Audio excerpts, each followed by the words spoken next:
Tesla's momentum is unstoppable and is winning on almost all fronts. But for investors, two of the most important businesses that Tesla needs to show progress are Robotaxi and the production of Cybercabs. Today, we'll review the current state of Robotaxi and where they're expanding to next. We'll show you the most complete table showing the 18 cities that Robotaxi has been making progress from permits applied, permits received, job postings for safety drivers, and so on. Robotaxi validation vehicles were spotted 40 minutes outside of Dallas, Texas. Plus, new job postings for autopilot operators are now seen in 5 new cities around the Bay Area and California. Expanding to include the airports is next. Second, Tesla was just granted a patent for the Unboxed Process for vehicle manufacturing. It seems almost every part of the process is highly automated, including the addition of each exterior vehicle parts, allowing for perfect alignment. Spy shots have been spotted what seems like parts of this unboxed process in Giga, Texas. So far, progress for Cybercab production seems to be on track. Brian White is one of our best Tesla retail analysts. His YouTube channel, FutureAza, is quite incredible. He's one of the few that regularly travels the world and gets exclusive factory tours and interviews. Welcome, Brian. Good morning. This is a lot to cover, so I'm excited about this one. Yeah. Patent for the unboxed model. We'll go through what that is, but lots of progress with Robotaxi. That's the thing that we're all following. I got this new table that this guy put together. We'll review it. I think it's one of the best tables that summarizes exactly where Tesla's Robotaxi is. Can't wait to show that to you. Is it from IKEA? It's those are tricky. Those are tricky sometimes. This is high quality, dude. All right. Tesla is doing some Robotaxi validation testing 40 minutes outside of Dallas. I think it's in Plano, Texas, in preparation for future service expansion. So you can see that these vehicles have been spotted. They've got their ground truth LiDAR cameras at the top here just to make sure that the vision cameras are capturing exactly perfectly for each of these cities. They often will drive these around those new cities before they expand. This is an expansion of where we're headed. So if you add that, this is the table I'm talking about. Jonathan Stokes put this together, and I thought this was fantastic. So take a look at this table. You can see that each of the states, Arizona, California, Florida, Illinois, Nevada, New York, and Texas, but it's not yet launched, right? So if you look at launch, it's only California, San Francisco, and San Jose. You can see that it's in Texas, Austin, and that's where we're at right now. That's where it's launched, right? But you can see that LiDAR testing is been seen in Phoenix and Tempe. It's been seen here in San Antonio, and now he should. I think the new one he did add. Yeah, I think that he did add this one here, 923. There you go. He did add that. So this is how you can tell. Like once you see the LiDAR tests, then it can be launched sometime soon. Of course, this is when we spot it. Doesn't mean that they haven't already started. But you can see here that there's permits applied, permits received, safety driver ads, these job postings, and then they see the LiDAR tests, and then at some point it's launched. What do you think about this table, Brian? I love it. It's nice to get all the information in one spot. The real excitement to me there is we've got states that are touching. Nevada and California. Does that mean there could be an LA to Vegas shuttle? Maybe. That's a very real possibility. I don't know why you couldn't cross state lines. It's just never occurred to me before. Clearly in places like Kansas City, where the city straddles 2 states, the Uber, Lyft, and taxi drivers will cross the bridge periodically. So yeah, this makes sense. This is good to see. Yeah, take a look at Austin, just like you're saying. Clearly, they're going to expand from Austin to Dallas to Houston to San Antonio. Yes. And so why couldn't you go from city to city, right? And just blow everybody apart? Because most Uber drivers, they don't necessarily want to go to Dallas from Austin. No, that's a big ask. I'm sure they do it, but really the bottom line is the cost would be prohibitive. It'd probably be cheaper to fly at that point. And I think a lot of people who may not have a vehicle would be looking like, well, gosh, do I rent a vehicle? Do I cancel the trip? Because mine's in the shop. What do I do? And the answer is you just go. Don't even think about it. Yeah. I like how we also added geofenced expanded, right? So right now, most of us just thinking, okay, it's in California, but it's a ride hail service. It's in Austin and they've got a safety rider. But by looking at this table, it just puts everything in perspective. There is movement and progress in multiple cities all at once. And then the new thing we've got now here too is all these new job openings. So you can see that autopilot, vehicle operator autopilots, and you would have found that these are new cities. We hadn't seen them before. So in California, it's Oakland, Burlingame, Colma, Berkeley, and Hayward. So again, you hire more people, you're able to do more ride hail, and then eventually you let go of these folks. And then this is the big list here that it goes beyond just these California ones. You got Chicago, you got Farmers Branch in Texas. I think that's in Dallas, right? And then I'm not Claremont, sure on Florida, Miami. Yeah. Yeah, it's expanding certainly quicker than the critics would have you think. And well, yes, but there's not enough vehicles. Okay, but there will be. Obviously, they're not going to just run it as an infinite test forever the way Waymo did. I mean, Waymo was in testing forever. I certainly thought when I saw those demos 15 years ago, 12, 13 years ago, that we would see them within 2, 3 years, 4 at the most. And only now in the last year or two have actual civilians been able to get a ride. So this is pretty interesting to see. Yeah. All right. And then this is the job role. So as a prototype vehicle operator, you will be responsible for driving an engineering vehicle for extended periods, conducting dynamic audio and camera data collection for testing and training purposes. So this almost sounds like those LiDAR testing things. It doesn't sound like that these are the ride hail folks. Right. I think the ride hail folks, you can get anybody off the street pretty well. If you drive a car, you're now driving this, right? But this is why I think this group here is not, don't think of them as ride hail services. No, Right. no, these are actually making sure that those cities are fully mapped so that we can go and do a full service on them, right? Right. These aren't chaperones. These are engineering positions. More engineering than information. Yeah. So yes, these are to fill out the validation map, not to chaperone people. Yeah, exactly. Okay. So that's a good signal to watch expansion there. Thank you for that table. And then we've known now that Tesla is going to be added to the Bay Area airports. We know that Waymo was approved recently, but there's just continues to be more and more of these conversations that are happening basically from the airports in California, saying that Tesla is going to be coming there as well. So you've got Tesla's been having conversations aimed at expanding its ride-hail service to key airports in the heart of Silicon Valley. And the CPUC, it's the state's main ride-hailing regulator, operating at individual airports, requires specific permission for each airport. Waymo was granted this permit. It's a different permit because Tesla's is still the ride-hail version, but still, these things are happening. We're talking San Francisco, San Jose, and Oakland airports. It's a big move, but Waymo's ahead, which is great. Anytime Waymo can get ahead, that's fantastic. But it just means that there's no reason why Tesla can't then do what Waymo's doing and then, boom, expand even faster. And that's the beauty with Waymo is it doesn't seem to have the kind of social pushback that Tesla gets. Their CEO is not famously the richest person on earth to have ever lived outside of royals and heads of state. But this means that, the barriers can be broken down easily by someone else. And then Tesla comes through with the steamroller and any way you slice it, because I've seen people saying, yeah, but Waymo is ahead. Yeah.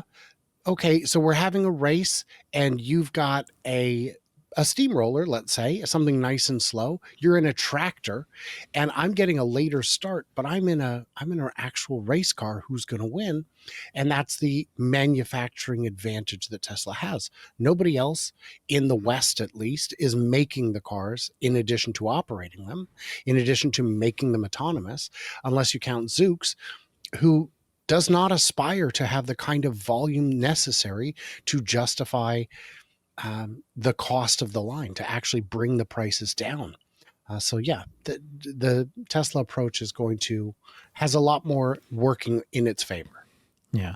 I actually don't really I don't know what the right word is. Not that I don't care about what Waymo is. It's just not, to me, as important. I can see that. Do you understand what I'm saying? Right. Like, what matters is Tesla's progress. And one day in the future, like, does it matter if Waymo is ahead forever? Let's say that you're just always better than Tesla. Doesn't matter. What No. matters to me is, okay, even if Waymo's there, does that mean that Tesla's going to have less share, less market, less revenue?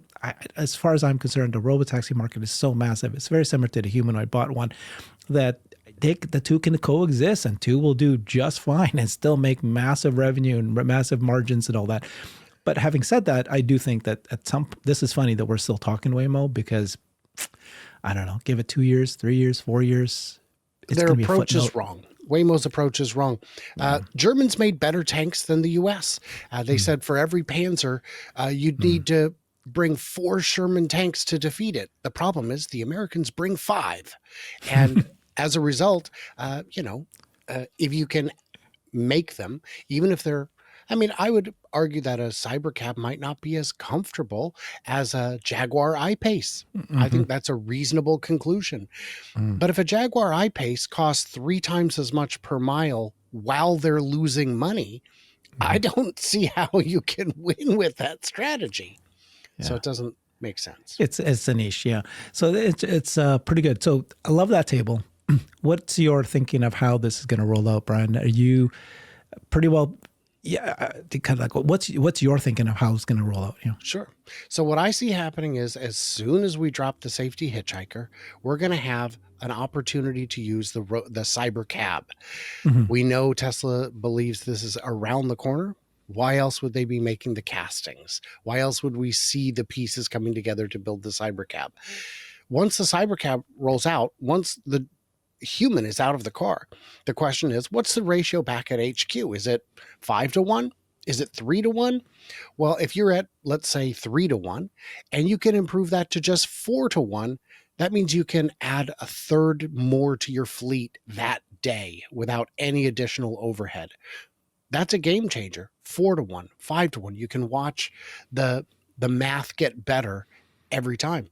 And it is reasonable to assume at some point they'll be at 10-1, 100-1, and that's when it gets unstoppable. I'd say at about 10-1, it starts to get unstoppable, but anywhere beyond 20-ish, it's going to be a matter of how quick can we build them. Yeah.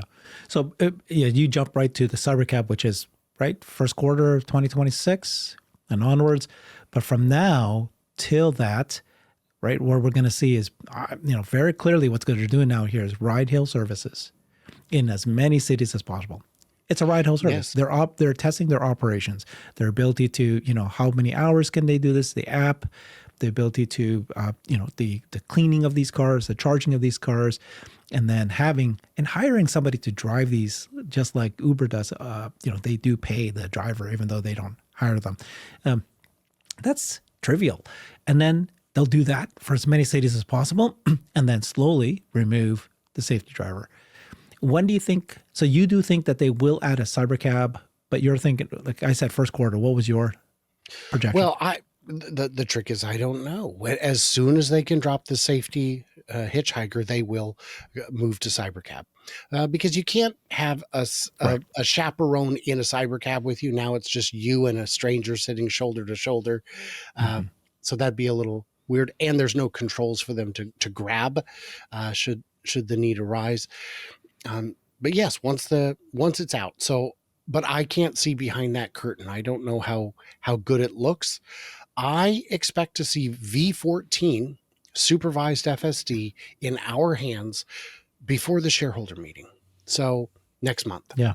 This month or next month, I expect to see V14. And at that point, I believe you and I will get to see what's changed. In terms of the driving itself, there's not a lot left to go, despite what some of the noisier skeptics might tell you.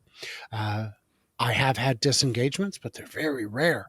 I don't know how much better that part of it can get. What's missing is the beginning and end of the ride. We're going to the grocery store.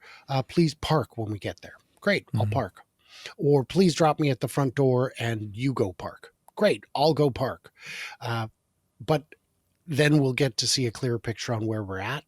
So it could be Q1, but I wouldn't be comfortable placing a bet in either direction. Yeah, I agree with you there. And I think that my guess would be that when they launch a Cybercab, first time ever on the streets, this is such a redesigned vehicle, and you know it better than anyone else because you've spoken to engineers, you've done deep, deep, deep reviews of these vehicles, that they'll probably have a steering wheel and pedals at the very beginning and having safety, ride hail services, not ride hail, but In a somebody, Cybercab? yeah, supervised FSD first, just to make sure. I don't think so. I would take You the think? other side of that one. Really? Yeah, absolutely. Absolutely. It's not designed for it. If there's some kind of on-screen commands that they want to use to test it, No, there's already been spy shots of Cybercabs with steering wheels, one right? Just Cybercab with a wheel. for But testing. yes, Yeah, it's that's to move it around in the lot. That's yeah. I'll take the other side of that one all day. Cool. All right. Well, so honestly, okay, you're a Tesla investor. What matters most to me, right, is full self-driving version 14. And right now, we have rumors that employees are testing it today. We have rumors that it's going to be, they're trying to shoot for it to be ready for at least Robotaxi in Austin by November 6th for the shareholder meeting. It might be already being tested now. Anyways, regardless, version 14 looks like it's on its path. And so far, everything we've heard, it's going to be magnitudes better than what we have now. Then Yes. you've got these expansions of Robotaxi. People are very disappointed, but they're being short-sighted when they see these kind of like, yeah, but it's ride hail. It's okay. It's okay. But just watch the expansion happen. So those are the two big things, right? Yes. And I would say the people I've seen who are less excited, I mean, there's critics who you'll never be able to please. Why bother trying? But to me, it's the people saying it's not enough vehicles. It's not Mhm. enough vehicles. It should be, if you're covering hundreds of square miles, there should be, at least 50, 100 cars. Mhm. The service is too thin. And I think that's a valid complaint, but not a valid criticism. I'm happy with slow and steady wins the race. I'm happy with an abundance of caution. Because the difference is that Tesla will do, let's say they just do 10, 20 cars. And you're going, how come you only do 10, 20? Shouldn't it be 50, 100? Well, if Tesla wanted to, they can go 10, 20, and then 200, then Right. 1,000. Because Right. it's like to turn it on and off, right? And once you got it validated and everything looks really good, they got the cars, they got the Right. software. Anyways, okay. So thank you for doing that. But that's Robotaxi update. We're talking Cybercabs. This is a new patent, and you can explain to us why this is such an important thing, what you learned new from the patent filings. So Tesla received this, they call it the True Unboxed Process 2.0 patent that was granted and published yesterday, 16 months after its initial filing. So this, and then Joe has been spotting these, spy shots that look like giga castings that are very specifically for Cybercab. Right. And, I don't know how it works, but we're going to take a look at this patent here very closely. But it looks like that it's, Luke Greco is a giga casting expert, right? He's simplified and to summarize it, he said, describes an automated system for assembling exterior vehicle parts onto the main body in white. So this is it's like automated. They grab parts and then they just glue it in. It uses an assembly cell with fixtures tailored to each part, aligned to a global datum for precision. Parts are secured to fixtures via vacuum clamps or other means, and a structural adhesive is applied to the part or its designated location on the vehicle structure, and then a robotic positioner plugs it in. So first of all, I think everything I've heard here is everything is automated. It's just grab, connect, hot melt adhesives and so forth. So this is, I'm going to play this while you're talking, but let Sure. me know what you've learned about this patent. Sure. So with the unbox method, when I first saw that, I asked some engineers in auto manufacturing, this is so simple, why has no one ever done it? And the answer was because it's impossible. It can't be done, not the way cars are made today. One of the problems is the wiring harness needs to run the full length of the car.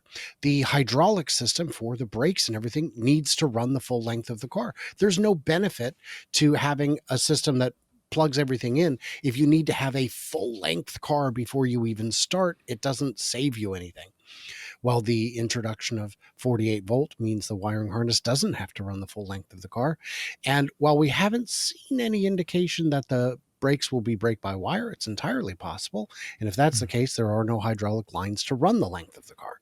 So that eliminates those two big steps. And now we're talking about why has no one ever completely automated the process before? Hey, Tesla tried 2018 with the Model 3. They said, no humans, we're going to do it 100% all robots. And it didn't work because it was still designed the old way. So this time they said, instead of designing robots to do human things, let's design a car that doesn't need humans to build it. Let's make every step of it something that a robot can do. And that's what they've done. So with this unboxed method, I don't want glue. I want welds. I want, fasteners.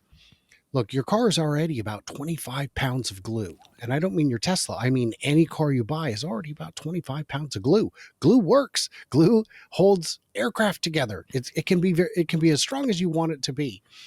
And depending on the materials they use, it can literally, as you said, bond to the material, making it not two pieces glued so much as one piece that's somehow literally fused. So the electrons move between the two sides. It becomes one thing. It's like cold welding, sort of, if you melt it right. So this patent would allow them to have an assembly line that moves comically fast. And I saw Nick Cruz Patane say, whatever his name is, I don't know how to pronounce it, saying that, this should be 6 to 7 times faster than a traditional Tesla assembly. And in Shanghai, that's every 35 seconds a car comes out. And I thought, well, right, but that's 2 lines. But who knows? This could be 2 lines as well. If you need them, put in a second line. So when you're looking, and you say, well, right, but that would mean that you only have 5 seconds per station, 6 seconds per station. Sure. Why not? Why not? If all the station is doing is taking 2 pieces, one on each side, and gluing them on, why not? If it moves at the speed expected, a game changer. And if it's dreadfully inefficient and doesn't work the way they expected, it's still probably faster than traditional car assembly. Wow. Thank you for explaining all that. So I'll replay that video, but Unboxed, my understanding was, like you explained, there's nothing that has to go through the length of the car, wires and so forth. And so now you can break up the car into, let's say, 4 parts, right? Right. Or sure. 2 parts, 3 parts, right? It's sub-assemblies. They already put the whole dashboard together before it goes in the car. Well, why don't we put the seats on the battery like they do in Berlin, or did in Berlin for a time? Do that. But you don't have to go inside the car, because once you have the full body, now it limits your ability to put things inside the car. You have to go, through the openings. Here, you break it up into 3 or 4 parts, and there are, a group of people are working on this part, and a group of people are working on that part, and then you take the 4 parts and you plug them together later. Exactly. So that's the big advantage. But the part that I saw here with the this patent is that now the external parts, like that way that each of the doors are added, each of the the glass is added, all that part is automated. It's like they grab and then they put it in. Yes. And so if you think about it from the perspective of, they build the engine for the car before they put it in. Imagine if instead they built the engine inside the engine bay. You think, well, that's crazy. That's dreadfully inefficient. Right. That's kind of how they build cars. They take humans and stuff them inside the car to do work. Why are you doing that? Do it outside the car before you put the pieces together. Well, because they wouldn't fit. We'll design it different then. And that's what Tesla has done with the Unboxed 2.0. You were talking about the different ways that you can, they're using adhesive. So here's what I think they showed in the patent, right? If you do traditional, am I reading this right? Traditional hemmed perimeter clipping, discrete clipping, and adhesive. What was this? Do you know? But the cost is a lot cheaper. No, I don't know. I don't know what this is. Yeah. Okay. But that is just a variety of ways that you can combine things without using welding. Yeah. So those are the different things maybe that they're using now. Okay. So this is great. They got their patent, and it looks like that things are going really well, you know? It does indeed. And then especially when you start seeing these spy shots. Have you been following that with Joe Tegmeyer? What have you learned? What are your expectations for that? What I've seen is that they've got parts already being produced in volume. As we know, you don't use gigacastings unless you plan to make a lot of something.